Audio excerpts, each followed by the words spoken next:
All right. Let's make sure we get this straight. All right. Whew. Give you a few minutes to get in here. There is no 5 star in this glass because that was not a 5 star performance. Mm-mm. A regular old sweet tea right there. Might get some NyQuil after that. But man, post game, instant reaction. Oof. Jekyll and Hyde Rattlers.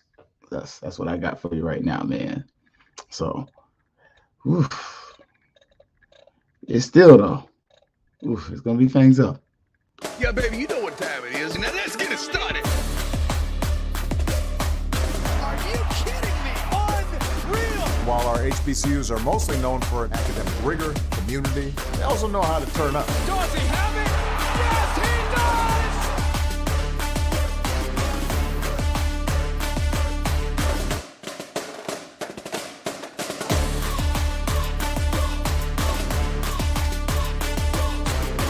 And that might be the knockout punch.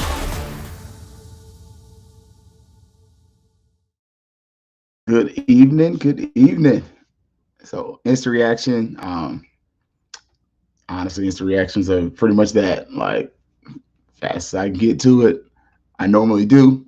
So today, it is what it is, man. Didn't quite look at the stats yet. So I watched the game like y'all. It's just kind of like my honest reaction after. And it was frustrating. I'm gonna lie, if you was watching the brother on social media, I was asking questions. Like that first half left a lot to be desired, just as a fan. If you were watching that game, the first half as a FAMU fan, that was frustrating. The third quarter, that was the first time FAMU scored a touchdown in 4 quarters. I was just like, dang, it's been about 4 quarters since we scored a touchdown. Last home game, last touchdown, that was Isaiah Major. So it's kind of crazy. Just looking back at it, the defense is responsible for your last touchdown in the last game and your first touchdown in this game. And it was just one of those things where you definitely I personally felt like the defense was going to start getting frustrated after a minute. Like that's just me. But I did ask that question, kind of like what was up with that and kind of what was going on with it. So look, that was, yeah. And one of the things Coach Simmons in his post game, he did give us that, the defense came out there, the team, not even defense, because the defense was hot, but the team came out flat. And that's a worry when you go to Itabena because it's not the easiest place to get to. Like, part of the reasons they have low attendance numbers for a lot of their games isn't just because, like, people just don't want to go to the games. It's not the easiest place to get to. Like, the team stayed in Jackson and traveled, so hour and a half, made that right before. So, nice people and all, but it was just a first half of really, as a fan, it was a lot of WTF. And I was with some of y'all, I was listening. I didn't get to do the watch party. We're going to try to get when he's going. Oh, Brian, we're working something out. But that first half, like, offense just didn't look right. And it wasn't where it needed to be. To me, some of it, and Coach Simmons does kind of point to it when you go back. If you want to listen to the post-game interview, it'll probably be up on YouTube in a few minutes. Josh, great about that. FAMU has the best SID out there. But Coach Simmons pointed out that, I made some changes. And I put Leland Malloy in there. And it's like, thank you. Like, not saying that those other guys can't do it. Jennings and Yant, this dude's a beast. But running out of the shotgun, you don't let them really build up, man. Like, put them in a pistol.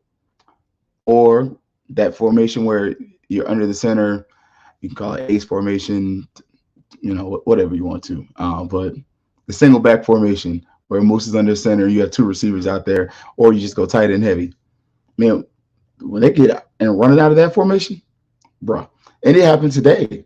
We saw in the first half where they kind of ran that formation. We got a holding penalty though, so that kind of messed it up. And I don't get overly frustrated when we don't run the ball after getting a holding penalty because that's a 10-yard penalty. So it completely throws you off schedule. But what was kind of frustrating with the play calling was that the plays took so long to develop. And it just seemed like that. Now, again, instant reaction, haven't rewatched the film yet, will rewatch the film.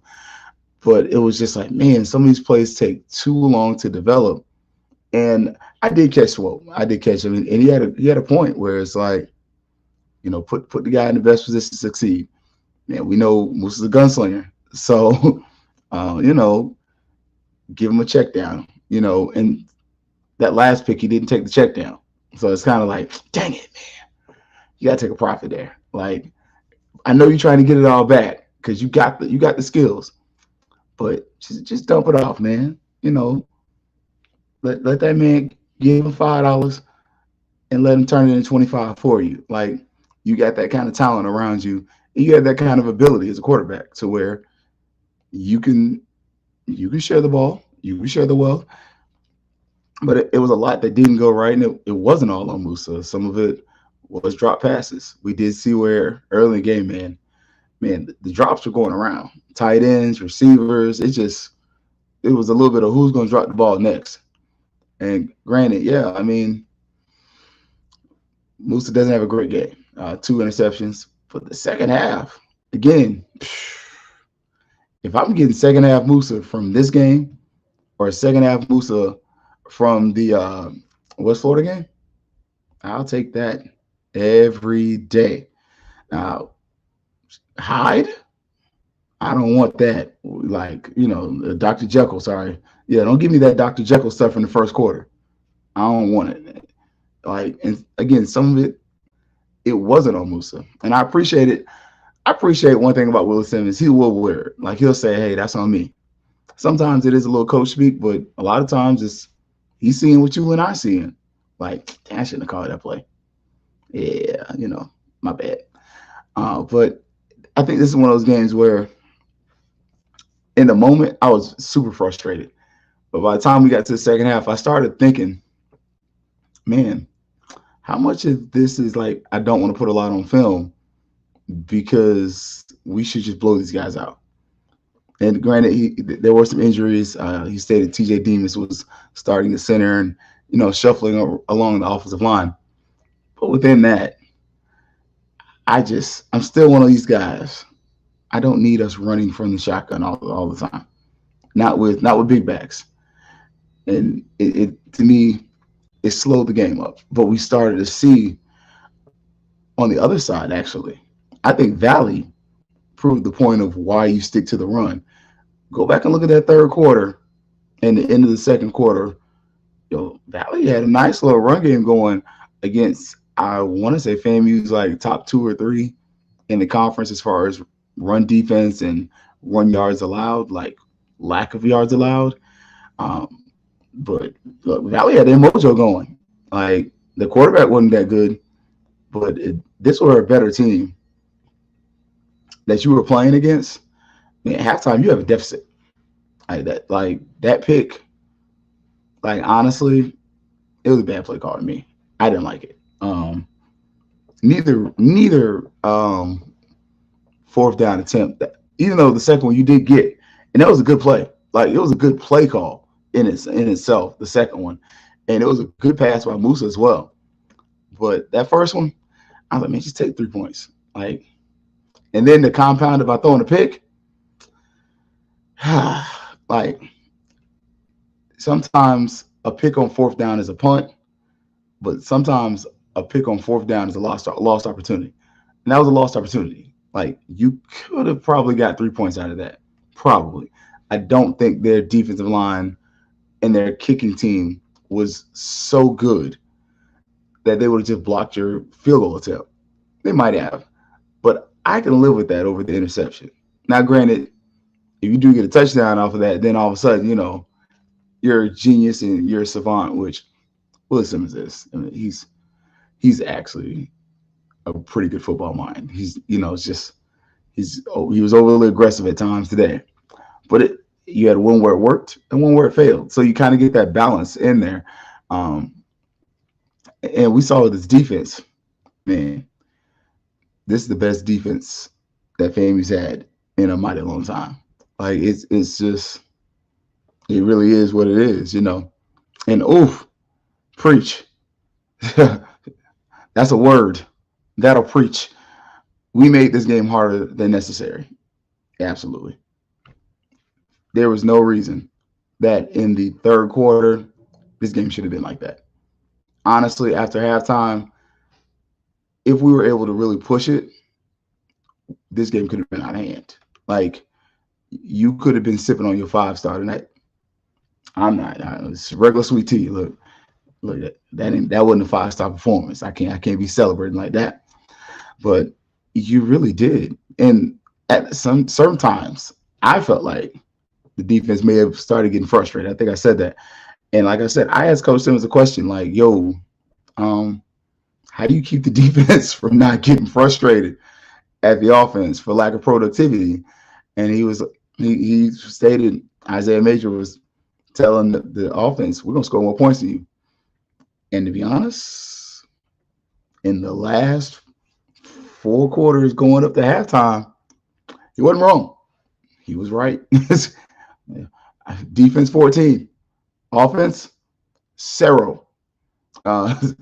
Until that third quarter, for 4 quarters, the defense had 14, the offense had nothing. You know, unless you want to give them field goals. So it was just, you know, it kind of proved true. Now, the other thing that I definitely asked, and I found a nice way to ask it, because I'm definitely I'm a Musa guy. You know, I think he's the better quarterback.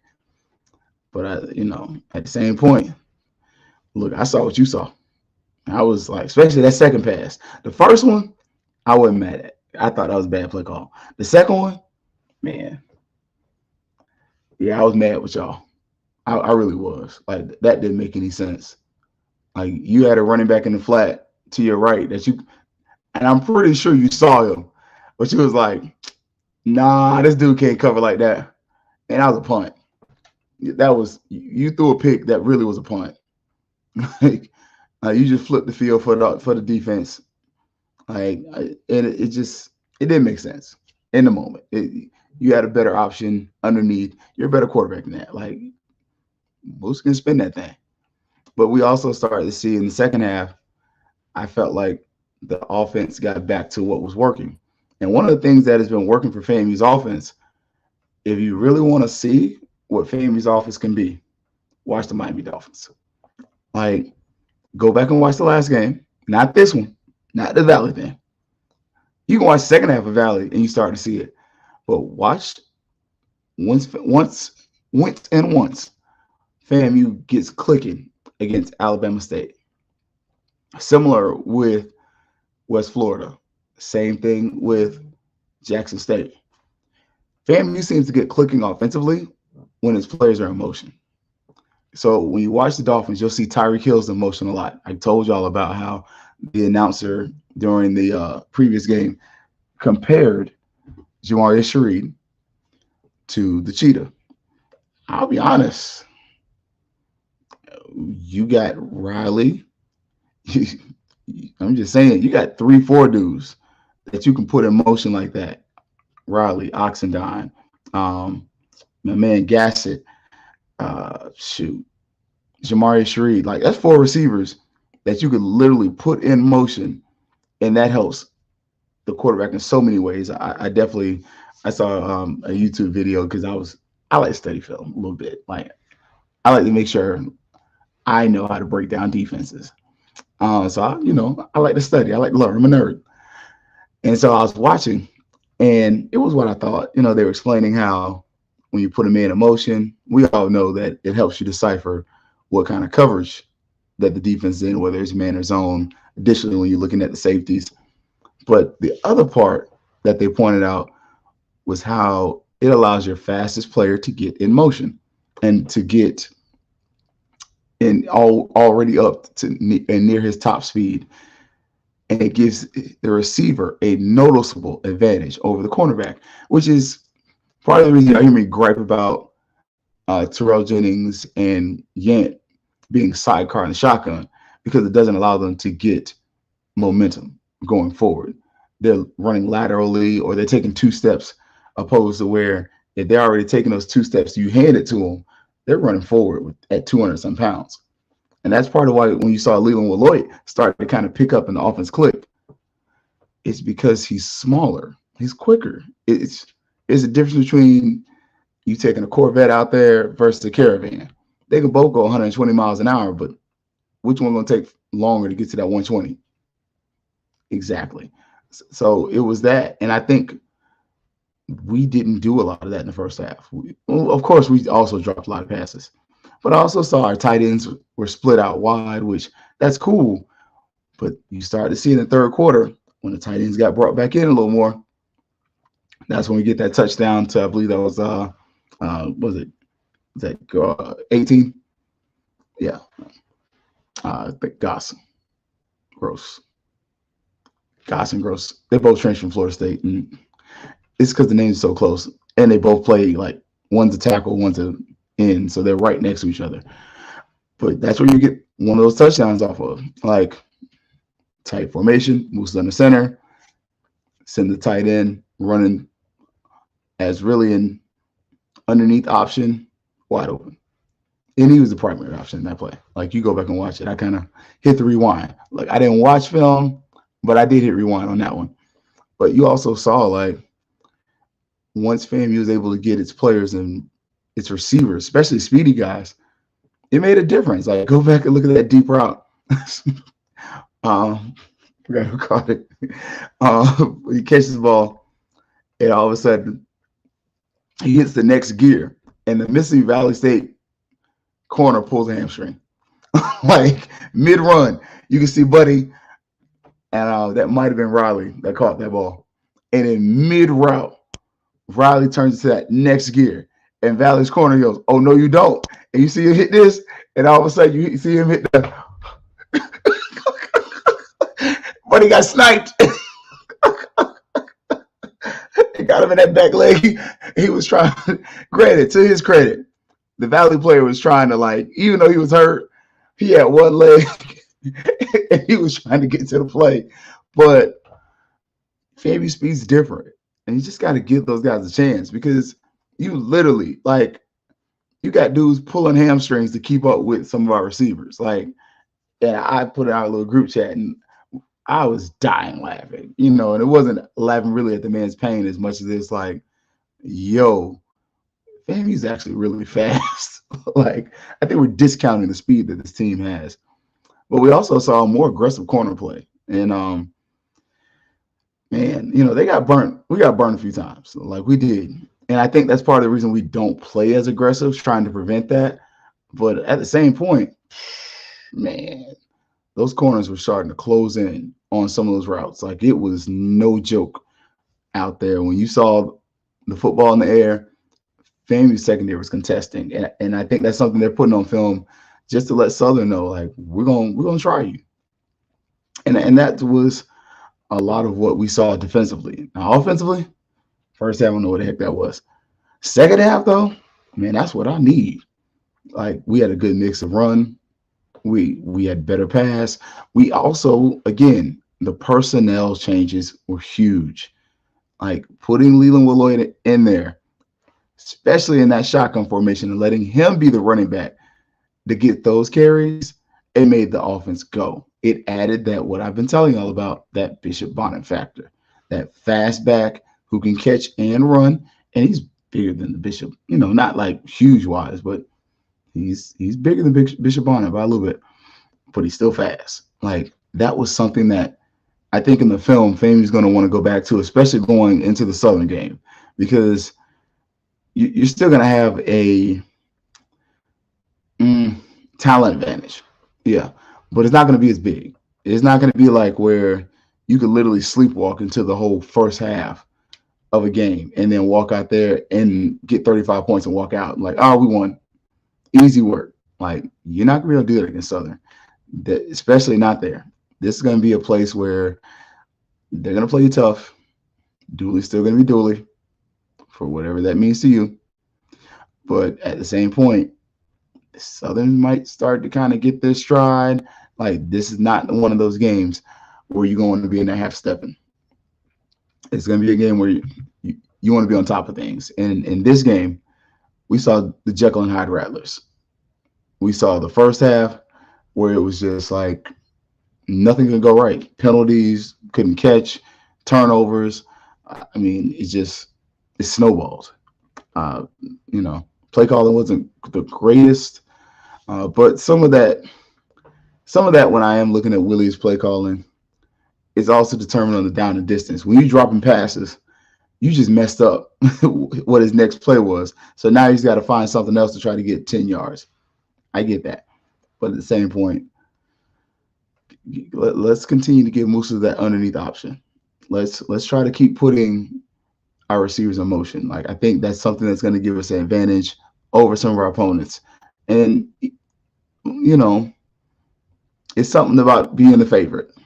Like if I'm Jeremy Musa, I started looking around and I started asking some of those former quarterbacks what happened, because a lot of us may not realize, but Musa's gotten a long leash.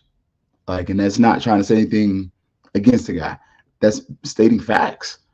Like, there's a quarterback that's right behind him that sub for the guy that he replaced. And the guy that he replaced sub for the guy that was before him. Like, let's just go revisit that. You had Ryan Stanley. Stanley got benched for Rashawn McKay a few times. Like, just saying. Then McKay was a quarterback. Remember that OBC. Next game, Junior was a starter. Then, last year, Musa just took the position pretty much. And has, even when he's thrown picks and looked like, why? He's held on. And I asked Coach, so like, can you explain your relationship a little bit that you have with Musa? Like, because you stuck with him. Like, you knew he was struggling. Like, Musa was struggling. But then I said, you paid for it later, though. Like, he paid you back. And he's like, you know what? I know he's going to have moments where he struggles, but I need to let him play through it. And I'm like, okay, I can appreciate that because you're honest. You didn't give me some bull junk answer. It was, nah. And we've seen that. When Musa struggled, you let Musa play through it, let Musa figure it out, and he fixes it normally. The only game where he hadn't fixed it was South Florida. And, other than that, I mean, he's normally fixed it. I mean, he didn't fix it, against UNC and Jackson State last year, but that was last year. Why are you bringing up old stuff?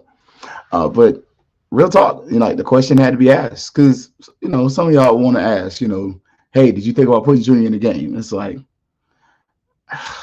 I wouldn't mind asking that question, but at the same point, I don't want to ask that question.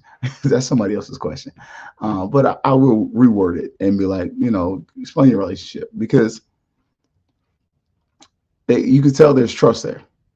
And you can tell there's understanding. Like, to the point where post-game, look, give me one or the other, but don't give me both because you're going to sound alike. Like, Musa going to sound like Willie. Just being real.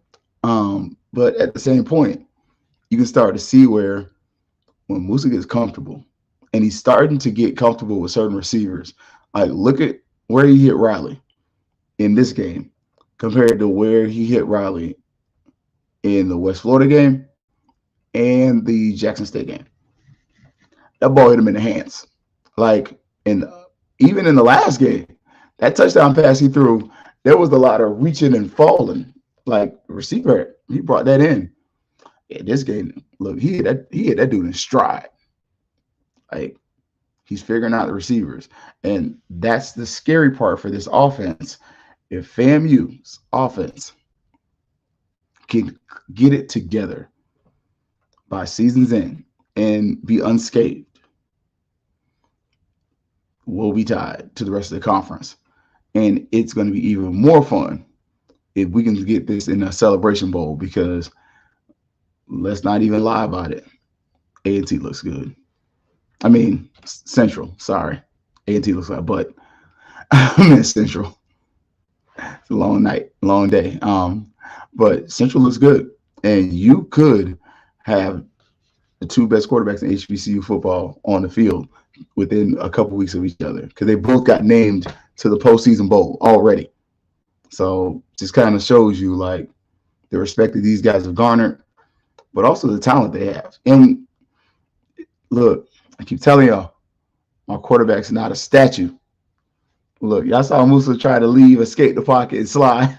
Look, I saw you, Musa. I saw you, Musa. Look, I believed in you. When nobody else said you could run, Keith said you could run.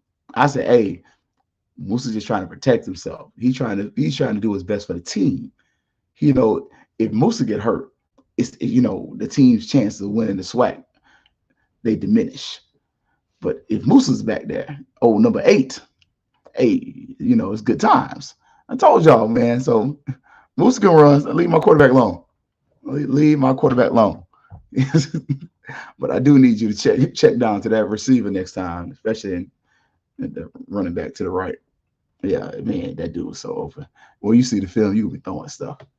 I promise. But yeah, man, instant reaction to the game. It was a Jekyll and Hyde performance. Another one. Like we've not gotten 4 good quarters of football from FAMU, and Coach Simmons, he addressed it. Some of it may have been travel, and that's gonna be a long bus ride. Man, I hope y'all done hit the cold tubs or whatever else. But 8-9 hours on a bus at the football game. Ooh, boy, yeah. Please, everybody shower. Like, y'all get fresh, all that. Because, no, that's gonna be a ride. But it's a good chance to hopefully be ready. And honestly, I almost hope the boys get Sunday off. Just so their bodies can recuperate, prepare. Because that's one of the things we're seeing a lot this year, injuries. And I don't know, is it due to the practice schedule? I don't know. Again, it's an instant reaction. So that's like first thing comes to mind. I'll ask the question. I'm not going to state it as a fact. I'd rather not say this is this because of this. Whereas I'd much rather speculate and tell you it's reckless, irresponsible, unproven speculation. Like, I'm going to tell you when I'm speculating. And I'm speculating a little bit on that. But I do wonder what can be done to maybe mitigate some of the injuries. And some of it's just football. I play football. This finger is never going to be straight again. I got cuts. If you play football, if you know.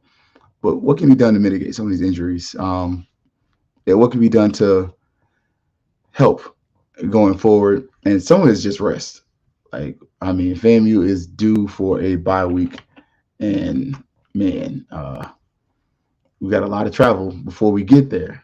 But, man, it would be a good time to get that bye weekend, and it's gonna come right after the Southern game. So, short week though. Hopefully, like I said, Monday. Hopefully, they just get a little thud. Sunday, watch film, because this is going to be a big game, huge. Rattlers Plus, ESPN networks for the Southern game. So, yeah, man. But it was a win. Take that for what you want it to be. Me personally, that was tough. It was a tough watch, but it was a good win. So, but again, it's reaction. That's it, man. We won, and sometimes that's all you need. So for Herb Stewart, Black Techies, y'all check them out. HBCU Digital Network. This is home, man. Looking forward to seeing y'all tomorrow. I'm gonna tape it though. I got little something going on. So we're gonna talk about this. Also gonna talk about women's volleyball and a couple other things going on out there, man. Get y'all ready. Get excited for the season. And then on Thursday, we're gonna talk about that Southern game. Man, get y'all excited, man. Hopefully if you travel and take pictures, send them to the Alumni Association, send them to the boosters, I might have friends over there. Anyway, so it's gonna always be Fangs up. Yeah, baby, you know what time it is. Now let's get it started. Are you kidding me? Unreal! While our HBCUs are mostly known for academic rigor, community, they also know how to turn up. Does he have it?